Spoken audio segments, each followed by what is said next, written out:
Hello friends, welcome to Deepak Bhardwaj classes. पिछली कक्षा के अंदर हमने स्वतंत्रता के अधिकार से संबंधित चर्चा की थी, जो कि अनुच्छेद 19 से अनुच्छेद 22 के बीच में आते हैं। यदि आपने जो क्लास है वो नहीं देखी तो उसका लिंक मैं डिस्क्रिप्शन में दे दूंगा, जाके ज़रूर देखना। उसके बाद इस क्लास पे आना। चाहो तो आप पहले इसको देख के फिर वो देख लेना, क्योंकि कोई दोनों में कोई संबंध नहीं है, लेकिन आप यदि कंटिन्यूटी रखोगे तो आपको अच्छे से समझ में आएगी। ठीक है, तो इस क्लास के अंदर हम बात करते हैं शोषण के विरुद्ध अधिकार की। तो शोषण का जो विरुद्ध अधिकार है उसके संबंध में दो अनुच्छेद आते हैं। एक तो अनुच्छेद हो गया 23 जो आपके सामने ही है, एक तो गया अनुच्छेद 23 और एक गया अनुच्छेद 24। ठीक है, अब अनुच्छेद 23 क्या कहता है? अनुच्छेद 23 कहता है कि जो मानव व्यापार है उससे संबंधित और जो बालाश्रम है उससे संबंधित, ये दो प्रकार के संबंध जो कि अनुच्छेद 23 के अंदर हम पढ़ेंगे, उसको समझेंगे। और अनुच्छेद 24 के अंदर बताया कारखानों में बच्चों के रोजगार से संबंधित। अनुच्छेद 24 के अंदर अब हम ये पढ़ेंगे। तो पहले हम बात करते हैं अनुच्छेद 23 की, मानव व्यापार और बाल आश्रम से संबंधित क्या है। तो देखो फ्रेंड्स, जो मानव व्यापार और बाल आश्रम से संबंधित अनुच्छेद 23 के अंदर जो सबसे पहले शोषण के विरुद्ध अधिकार के अंदर जो अधिनियम बनता है वो बनता है बेगार प्रथा का।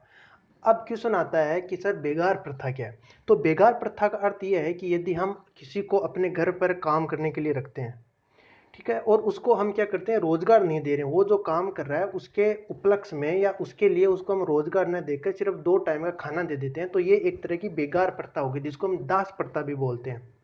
तो राजस्थान में यही जो सेम जो प्रथा है जिसको हम बेगार प्रथा बोलते हैं, ये सागड़ी नाम से जानी जाती थी। मतलब इसको सागड़ी प्रथा बोलते थे, ठीक है, या फिर हाड़ी प्रथा के नाम से भी जानते थे, है ना। तो जो ये सागड़ी प्रथा है या फिर हाड़ी प्रथा है, इसको राजस्थान हाईकोर्ट ने इसी अनुच्छेद के तहत, अर्थात यही जो अनुच्छेद 23 है, इसी अनुच्छेद के तहत ये मौलिक अधिकार है कि आप क्या कर सकते हो, किसी को बेगार नहीं रख सकते हो, किसी को हाड़ी नहीं रख सकते हो, है ना। तो इसके तहत क्या कर दिया राजस्थान हाईकोर्ट ने, या फिर हमारी जो कोर्ट है, हमारा जो न्यायालय है, उन्होंने इसके ऊपर रोक लगा दी कि आप बेगार नहीं ले सकते। ठीक है, एक तो गया ये। दूसरा शोषण के विरुद्ध अधिकार के अंदर आता है अनुच्छेद 24, जिसके अंदर कारखानों में जो बच्चे हैं उनको रोजगार के प्रति उनके निषेध के बारे में ये बताया गया है। अब कारखानों में रोजगार कैसे, कि यदि कोई बड़ा कारखाना या फिर जो कोई मजदूरी है उसके संबंध में बच्चों को आप नहीं रख सकते। अब क्वेश्चन यहाँ पे उठ सकता है कि बच्चे मतलब है कि 14 साल से जिनकी छोटी उम्र है, जो 14 साल से जिनकी छोटी उम्र है, ठीक है, तो उनको आप क्या कर सकते हो कि कारखानों के अंदर नहीं ले जा सकते, ठीक है, और कोई मजदूरी टाइप का वर्क है वो भी उनसे नहीं करवा सकते। तो ये तो गया सिंपल सा, ये हमारे मूल संविधान के अंतर्गत है। उसके बाद संविधान के अंदर चेंज होते गए, ठीक है, कॉन्स्टिट्यूशन जो है उसके अंदर अमेंडमेंट होते गए, संविधान संशोधन होते गए, और एक 86 संविधान संशोधन है जिसके तहत 21A जोड़ा गया। अब 21A के अंदर क्या गया, वही इन्हीं बच्चों से संबंधित है, अर्थात कि 21A के अंदर क्या किया। अब इस यहाँ पे एक चीज समझते हैं, जो संविधान में संशोधन किया था उसके अंदर जो अनुच्छेद जोड़ा था वो 21A जोड़ा था, है ना। 21A, यहाँ पे A क्या है, कैपिटल है। अभी इसका कैपिटल का अर्थ है कोई इसको क्या, चलो ठीक है मैं 21A लिख दूंगा, इसमें दोनों में डिफरेंस क्या है? डिफरेंस क्या है? डिफरेंस ये है कि जो 21 स्मॉल ए है, इसका अर्थ ये है कि ये मूल संविधान के अंदर था, लेकिन 21 कैपिटल ए जो है इसका अर्थ है कि ये मूल संविधान में नहीं था, इसको संविधान संशोधन करके जोड़ा गया है। ठीक है, तो एक तो ये इनके अंदर मूल डिफरेंस हो गया था। अब 21A जो संविधान संशोधन किया गया था, ये कौन सा संविधान संशोधन था? 86वां था। तो ये संविधान संशोधन करके किया क्या, उसके अंदर ये किया गया, 21A जोड़ा गया और उसके अंदर कहा गया कि जो बच्चे हैं, मतलब जो 14 साल से जिनकी छोटी उम्र है, उनसे उनको क्या शिक्षा का अधिकार है, क्योंकि जो अनुच्छेद 21 है उसको क्या बोलते हैं हम, जीने का अधिकार। अब जीने के अधिकार के लिए उसको जो प्राइमरी शिक्षा है, जो मूलभूत शिक्षा है, जिसके आधार पर वो थोड़ा घना रोजगार कर सके, वार्तालाप कर सके, उसके अंदर थोड़ी बहुत जो मूलभूत जो मतलब अपन कहते हैं ना, ये सब, ये जो मोबाइल है सबसे बेस्ट मॉडल है, मतलब इसके अंदर जो मूल बातें, जो मूलभूत अपने फीचर वो अपन को मिल जाते हैं। उसी प्रकार से जो यदि 14 साल के बच्चे को वो जो मूलभूत शिक्षा है वो हमको उसको दे देते हैं, तो कम से कम उसको कोई मतलब बेवकूफ नहीं बना सकता, ये आप मान सकते हो।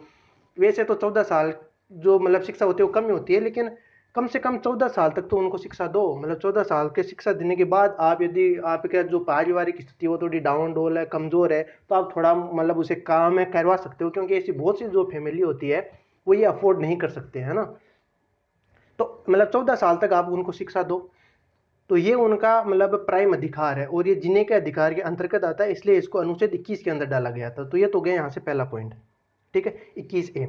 अब यहाँ से यह भी बनता है कि जो ये सेम संविधान संशोधन से क्या किया गया था, जो मौलिक कर्तव्य, जो मूल कर्तव्य है ना, जिसको हम अपनी किसी कक्षा में जरूर पढ़ेंगे, तो जो मूल कर्तव्य के अंदर जो पेरेंट्स है, अभिभावक है, उनका भी एक कर्तव्य मतलब किया गया है कि आप क्या करो, आपका एक कर्तव्य बनता है कि आप 14 साल से यदि मतलब छोटे जो बच्चे हैं उनको आप शिक्षा प्रदान करो, मूलभूत शिक्षा आप उनको दो, ये उनका कर्तव्य है। ठीक है, अब हम बात करते हैं सेकंड पॉइंट की। सेकंड पॉइंट क्या, जो नीति निर्देशक तत्व है। अब नीति निर्देशक तत्व से एक सिंपल से यहाँ पे बात बताते हैं, इसके लिए हम अलग से जरूर लेक्चर लेके आएंगे, लेकिन सिंपल से ये बात बताते हैं कि नीति निर्देशन तत्व है ये सिर्फ ये मतलब राज्यों के लिए है ना, और ये मूल संविधान के अंदर थे।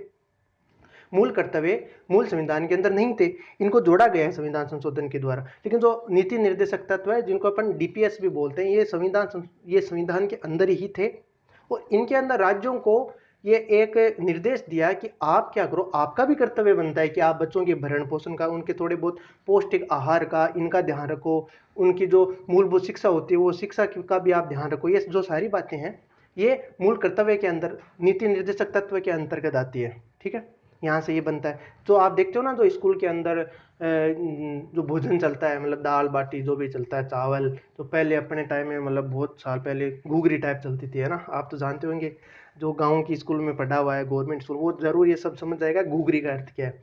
तो ये जो घुघरी चलती थी, अभी जो मतलब अच्छा खाना चलता है, सब्जी रोटी दाल सब कुछ चलता है, तो ये इसी जो नीति निर्देशक तत्व हैं जिनके आधार से राज्य क्या कर सकता है, स्कूल की जो शिक्षा है उसको बेहतर कर सकता है। जो स्कूल के अंदर वो बच्चे जिनको पौष्टिक आहार नहीं मिल पाता है ढंग से, जो कुपोषण के शिकार हो जाते हैं, तो जो उनके लिए क्या करता है, एक मुहिम ये स्टार्ट की गई। ये नीति निर्देशक तत्व मतलब राज्य का ये कर्तव्य बनता है कि वो ये काम करे, ताकि जो जिनको पौष्टिक आहार की जरूरत है उनको मिल सके, आराम से शिक्षा प्राप्त हो सके। तो ये एक आप कह सकते हो एक धागे से जुड़े हुए हैं, मतलब एक संविधान संशोधन से ये 3 फैक्टर जोड़े गए थे, है ना। तो ये तीनों जो फैक्टर है वो आप कह सकते हो कि एक धागे से जोड़े गए हैं, जो कि सिर्फ शोषण के विरुद्ध अधिकार से संबंधित मान लो आप, या बच्चे के सर्वांगीण या फिर उनके विकास से संबंधित आप मान सकते हो। तो यहाँ पे तो एक पॉइंट बनता है। तो ये शोषण के विरुद्ध अधिकार का हो गया पहला पॉइंट। दूसरा कारखानों वाला, ये भी हमने देख लिया। तो ये 23 और 24 जो है वो शोषण के विरुद्ध अधिकार से संबंधित है। अब क्या करते हैं, हम एक और इसके अंदर पढ़ लेते हैं, जिसका है धार्मिक स्वतंत्रता से संबंधित। धार्मिक स्वतंत्रता का अधिकार। अब धार्मिक स्वतंत्रता का जो अधिकार है, इसके अंदर 4 अनुच्छेद है, 25, 26, 27 और 28। ठीक है, अब इनका थोड़ा सा हम यहाँ पे ऊपर से देखते हैं कि क्या है, बाकी डिटेल में हम इनके अंदर इन डेप्थ जाकर आराम से डिस्कस करेंगे, एक एक पॉइंट देखेंगे कि इसके अंदर क्या कहा गया है।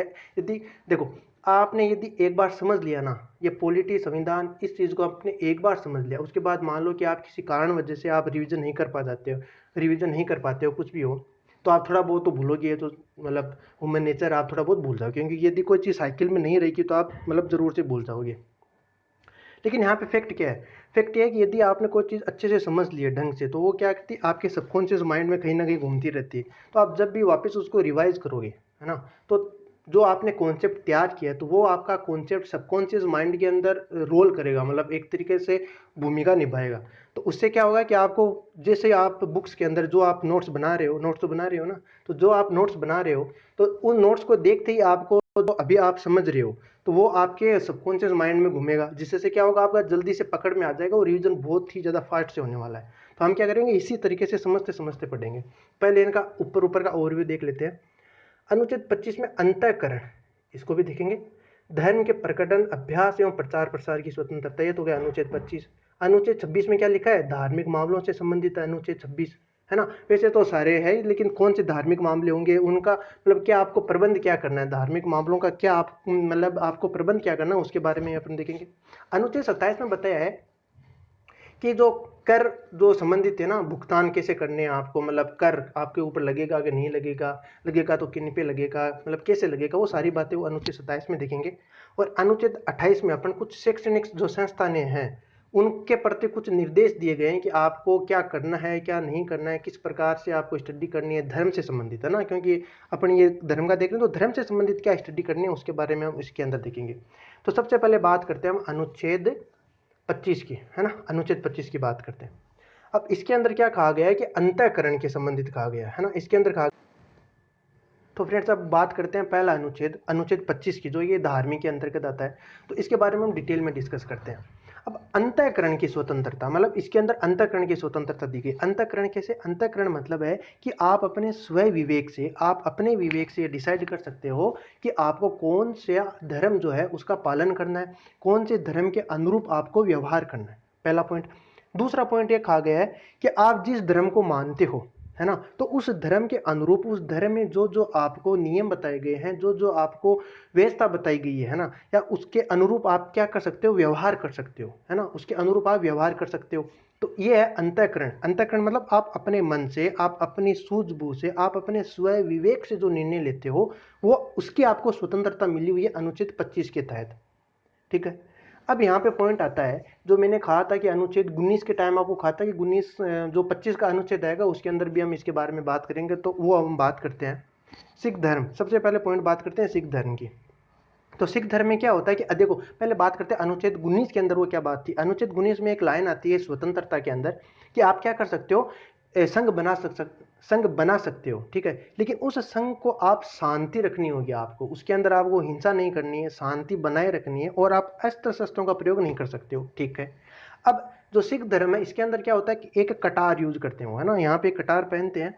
तो उस कटार के अंतर्गत आप कोई ये क्वेश्चन उठाया कि जो कटार पहनते हैं, तो एक तरीके से जो अनुच्छेद 19 था, जो स्वतंत्रता थी, उसका जो निषेध के अंदर ये बताया गया है कि आप कटार नहीं यूज कर सकते हो, तो ये उसका तो मतलब विरोधाभास है ना, उसका विरोध कर रहा है, लेकिन ये उसका विरोध नहीं कर रहा। इसके बारे में सुप्रीम कोर्ट ने ये कहा था, सुप्रीम कोर्ट ने यह कहा कि जो ये अनुच्छेद 25 के तहत है, ये इनका मौलिक कर्तव्य है कि ये अपने धर्म के अनुरूप व्यवहार करे। इनका जो धर्म है वो क्या कहता है, इनका धर्म कहता है कि आप कटार रख सकते हो, ठीक है, जैसे कि उनके अंदर थे ना 5 चक्के वाले, एक मतलब एक कड़ा, एक कंघा, एक कटार, ये इनसे संबंधित थे ना जो, तो आप क्या कर सकते हो, कटार रख सकते हो, ये इनके धर्म के अनुसार है। तो ये सुप्रीम कोर्ट का निर्णय था। फिर एक केस और हो गया था, वो केस हुआ था ट्रिपल तलाक से संबंधित। अब ट्रिपल समझते हैं सबसे पहले। तो इसके अंदर क्या होता है कि जो भी मौलवी साहब होते हैं उनके सामने क्या होता है, यदि आप अपनी बीवी को या जो बीवी अपने हस्बैंड को तलाक तलाक तलाक ये 3 बार बोल देती है, तो उनके बीच में मतलब विधि रूप से विच्छेद हो जाता है, मतलब उनका तलाक हो जाता है। ये होता है ट्रिपल तलाक। तो इसके संबंध में केस जाता है और ये कहते हैं कि भाई ये हमारे संविधान, मतलब जो हमारा धर्म है उसके अनुरूप है। और ये जो केस किया था, उस केस के अंदर साहिबा बानू थी और सामने था अपना भारतीय संघ, ठीक है। तो उनके बीच में ये मतलब ताबड़तोड़ बैटिंग हुई। ताबड़तोड़ बैटिंग होने के बाद सुप्रीम कोर्ट का निर्णय आया। सुप्रीम कोर्ट ने कहा कि देखो, जो आप ये कह रहे हो कि जो ये ट्रिपल तलाक है ये इस्लाम से संबंधित है, मतलब आपके धर्म के अनुरूप है, तो हम ये कह रहे हैं कि ना तो ये धर्म के अनुरूप है और ना ही संविधान के अनुरूप है, ये दोनों के अनुरूप नहीं, इनके बीच में कोई संबंध ही नहीं है ऐसा, ठीक है। तो ये आप इंपॉर्टेंट बातें ध्यान रखना। अब बात करते हैं अनुच्छेद जो 25 है, इसको रोक रोक क्या लगाता है, मतलब निषेध, कुछ पॉइंट होते हैं ना निषेध। तो इसके अंदर 3 पॉइंट है ऐसे, मतलब निषेध से संबंधित। पहला पॉइंट जो आता है वो आता है लोक व्यवस्था के अंदर। लोक व्यवस्था कैसे, लोक व्यवस्था कैसे, तो पब्लिक ऑर्डर है, मतलब कानून बनाते हैं, उसके संबंधित यदि कुछ मतलब हानि होती है या फिर कोई भी जो वेस्ट है उसको मतलब बनाए रखने में दिक्कत हो रही है, ये जो आपकी धर्म से संबंधित स्वतंत्रता है, तो उसके ऊपर ये क्या कर सकते हैं, गवर्नमेंट रोक लगा सकती है। दूसरा पॉइंट ये आता है कि यदि किसी की हेल्थ के ऊपर फर्क पड़ता है, मतलब स्वास्थ्य खराब हो रहा है या इनसे संबंधित कुछ परेशानी हो रही है, तो उस कंडीशन के अंदर भी क्या कर सकती है, हमारी जो स्वतंत्रता है उसके अंदर रोक लगाई जा सकती है।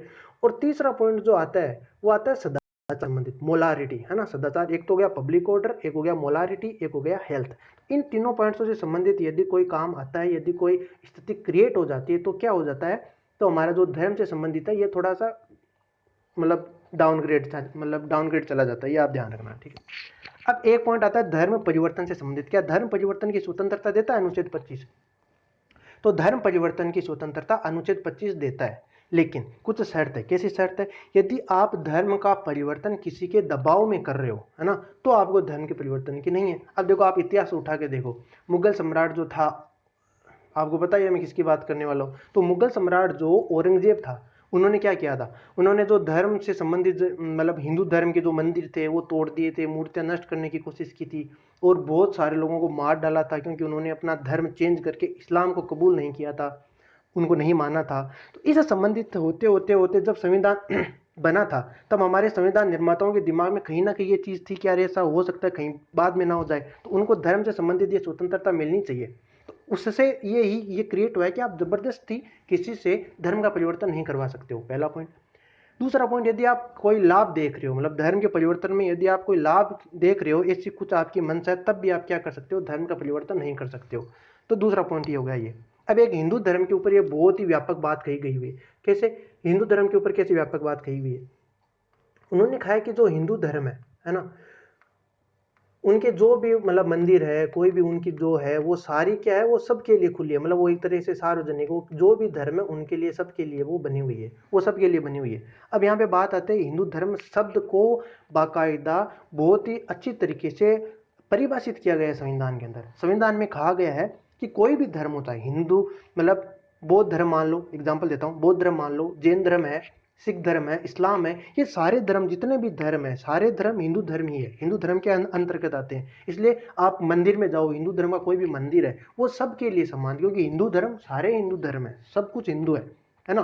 तो ये हिंदू शब्द की परिभाषा देते हुए हमारा जो संविधान है उसके अंदर ये कहा हुआ है, ठीक है, ये आप ध्यान रखना। अब हम बात करते हैं अपना अगले अनुच्छेद की, अगला जिसके अंदर है अनुच्छेद 26। अब अनुच्छेद 26 कहता है कि धार्मिक मामलों का प्रबंधन आपको कैसे, यदि आप कोई धार्मिक मतलब अनुच्छेद 25 के मतलब अनुच्छेद 25 है, उसके अंदर क्या कहा गया था? अनुच्छेद 25 में कहा गया था कि आप जो भी धर्म मान सकते हो वो आप मान सकते हो, जैसे ये था अनुच्छेद 25 के अंदर। अब हमने जो धर्म मान लिया, तो अनुच्छेद 26 कहता है कि जो धर्म आपने मान लिया उसके अनुरूप आप व्यवहार करोगे, तो उसके लिए आप मतलब जो आपको प्रबंध करने होंगे वो करोगे, ठीक है, उनका उसका जो लालन पालन करना है आपको, जैसे उसके लिए आपको कुछ संगठन बनाना है जिसके द्वारा आप अपने धर्म का प्रचार कर सकते हो, तो वो भी आप अनुच्छेद 26 के तहत कर पाओगे, पहला पॉइंट, ठीक है। ये था अनुच्छेद 26। अब अनुच्छेद 26 में भी वही पाबंदियां लग जाएगी जो अनुच्छेद 25 में लगी थी। वही, एक तो जो लोक व्यवस्था यदि वो खराब हो रही हो, सदाचार के ऊपर कोई संकट आ रहा हो, और तीसरा जो पॉइंट था वो था हेल्थ से संबंधित, मतलब स्वास्थ्य से संबंधित कुछ गड़बड़ हो रही हो, तब आपको इनके ऊपर छूट नहीं मिलेगी। तो ये था अनुच्छेद 26। अनुच्छेद 27 कहता है कि आप किसी धर्म के लिए, है ना, किसी धर्म को आपको क्या करना है, उसका पोषण करना है ना, किसी धर्म का आपको पोषण करना, तो उस धर्म के पोषण के लिए आप किन्हीं व्यक्तियों को या किसी व्यक्ति को कर देने के लिए आप विवश नहीं कर सकते हो, ये कहा गया है अनुच्छेद 27 के अंदर, ठीक है। अब बात करते हैं अनुच्छेद 28 की। अब अनुच्छेद 28 में क्या कहा गया?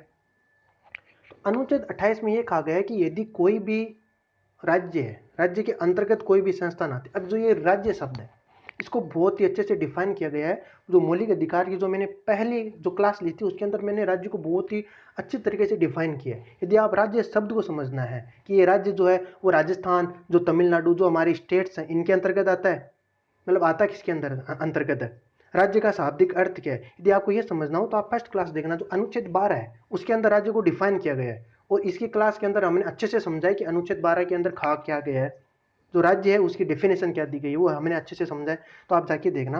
अनुच्छेद 28 में कहा गया है कि यदि कोई संस्थान है जो कि राज्य से जुड़ी हुई है, मतलब यदि कोई ऐसी संस्थान है जो पूर्ण रूप से राज्य के ऊपर डिपेंडेंट है ना, तो ऐसे संस्थानों के अंदर धर्म का आप प्रचार प्रसार नहीं कर सकते हो, धर्म का प्रचार प्रसार आप नहीं कर सकते हो। यह था अनुच्छेद 28। तो हमने आज की क्लास में 2 पॉइंट पढ़े। एक तो शोषण के विरुद्ध जो अधिकार है उसके बारे में हमने देख लिया, जिसके अंदर अनुच्छेद 23 और 24 आता है। एक हमने धार्मिक जो स्वतंत्रता की, इसके बारे में देख लिया, अनुच्छेद 25, 26, 27, 28 आता है। अब देखो यहाँ पे भी एक पॉइंट है, जैसे कि अपन क्लास में बैठे हैं, अपन एग्जाम हॉल में गए, जल्दबाजी में हमसे क्या होता है कि अपन अनुच्छेद को अपन पूछते हैं कि धार्मिक जो स्वतंत्रता है उसके अंदर कितने अनुच्छेद आते हैं, तो जल्दीबाजी में कहते हैं 25 से 28, 3 अनुच्छेद हो गए, तो ये जल्दीबाजी करने ने। अब ये आपसे क्वेश्चन जो एकदम सिंपल क्वेश्चन, लेकिन ये गलत हो जाएगा। क्यों गलत हो जाएगा? क्योंकि आपने जल्दीबाजी कर ली। 25, 26, 27, 28 4 अनुच्छेद है, तो यदि आप जल्दीबाजी करोगे तो इस प्रकार के जो छोटे छोटे क्वेश्चन है जो गलत नहीं होने चाहिए, वो क्वेश्चन भी गलत हो सकते हैं। इसलिए आप इनकी प्रैक्टिस करते रहना, क्लास को आराम से देखते रहना, सारी क्लासेस देखो, आपके बहुत ही अच्छा शानदार समझने आने वाला है। यदि आपको कंटेंट वो अच्छा लगता हो तो लाइक करना, शेयर करना, चैनल को सब्सक्राइब कर लेना, और बेल आइकॉन जरूर दबा लेना, ताकि जब भी मेरी क्लास में अपलोड करता हूँ तो आपको तुरंत आपको मिल जाएगी। ठीक है फ्रेंड्स, मिलते हैं नेक्स्ट क्लास में, तब तक आराम से पढ़ते रहिए, स्वस्थ रहिए। Thank you.